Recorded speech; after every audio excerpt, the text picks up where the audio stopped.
தாய் தமிழ் உறவுகளுக்கு வணக்கம். தனது காரில் கட்சிக் கொடியை அகற்றினார். தனது காரில் கட்சிக் கொடியை அகற்றினார் என்ற தலைப்பில் இந்த காணொளியை காண்கிறோம். மறுமலர்ச்சி திராவிட முன்னேற்றக் கழகத்தின் முதன்மை செயலாளரும் திருச்சி நாடாளுமன்ற உறுப்பினருமான துரை வைகோ சற்றுமுன் தன்னுடைய காரில் கட்சிக் கொடியை அகற்றியுள்ளார்.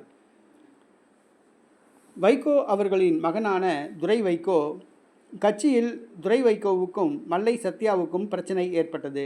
வைகோவின் போர்வாளாக படை தளபதியாக இருப்பவர் மல்லை சத்யா. வைகோவின் உயிரை காப்பாற்றியவர் என்று சொல்லலாம். அந்த அளவுக்கு வைகோவுடன் நெருக்கமாக இருப்பவர். ஆனால் கட்சியில் முதன்மை செயலாளராக நியமிக்கப்பட்ட துரை வைகோவுக்கும் மல்லை சத்யாவுக்கும் பிரச்சனை. துரை சத்யா ஆதரவாளர்கள் மல்லை சத்யாவை கட்சியிலிருந்து நீக்க வேண்டும் என்று தீர்மானம் போட்டனர். இந்த சூழ்நிலையில் இருவருக்கும் பிரச்சனை முற்றியது. மதிமுக பொதுக்குழு கூட்டத்தில் மல்லை சத்யா மீது ஒழுங்கு நடவடிக்கை எடுக்க வேண்டும் என்று வைகோவிடம் துரை வைகோ கேட்டுக்கொண்டார். ஆனால் வைகோ மறுத்ததாக கூறப்படுகிறது. இந்த சூழ்நிலையில் தன்னுடைய முதன்மை செயலாளர் பொறுப்பை துரை வைகோ நேற்றைய தினம் ராஜினாமா செய்தார்.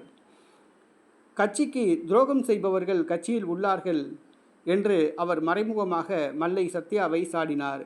இந்த சூழ்நிலையில் இன்றைய தினம் தன்னுடைய காரில் கட்டியிருந்த கட்சி கொடியை துரை வைகோ அகற்றியுள்ளார். மதிமுக பொதுக்குழு கூட்டம் நடைபெற உள்ள சூழ்நிலையில் துரை வைகோ தன்னுடைய கட்சி பதவியை ராஜினாமா செய்ததும் காரில் கட்சி கொடியை அகற்றியதும் நாடகம் என்று கூறப்படுகிறது. வைகோ அவர்களுடைய திட்டப்படிதான் துரை வைகோ இந்த செயலை செய்ததாகவும் கூறப்படுகிறது. விரைவில் மல்லை சத்யா மதிமுகவிலிருந்து நீக்கப்படலாம் என்று கூறப்படுகிறது.